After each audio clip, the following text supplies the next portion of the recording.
Everyone, welcome back to Sunny Live Show, and thank you so much guys for tuning in. Well guys, I'm back again with the Mzansi Soapie stories, and today talking about umkhokha.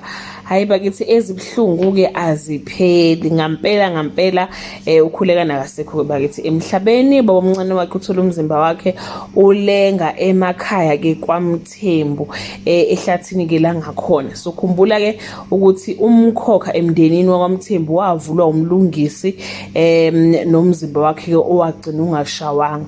Ngithi ngiyakhumbula ukuthi umlungisi naye wayephila impilo kade iphula ukhulekani ke wagcina ke eyiphose eflatini wawosheka phansi ke washona umzimba wakhe naye awuzange uzoshawa. Yikho ke inkolelo ke ithi ke ingakho ke eselanda ke abanye njengoba nokhulekani enze the very same thing wase ke naye ke eyahamba ehlathini wafike ke wayibulala.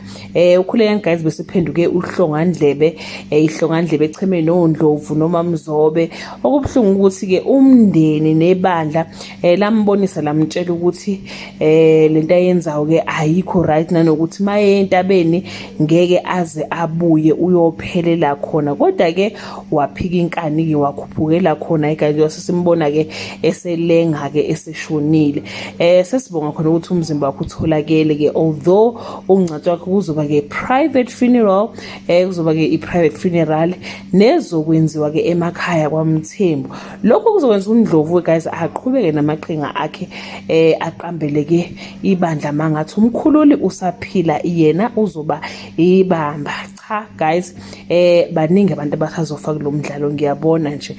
Omunye engisola ukuthi naye angase adliwe umkhokha unomkhosi guys. Ayisekho into ke ayiphilelayo, ithuba nje ayolithola uyofuna intambo ke naye ayilengise once kuqhubeke umkhokha ngoba usuphelile sake lama Mzobe ingane ayisekho eyisangayibulala. So ke usungenele ngapha ke kwaMthembu komvelazi. That brings us to the end of this video. Do leave your comment below and share your opinion. Bye.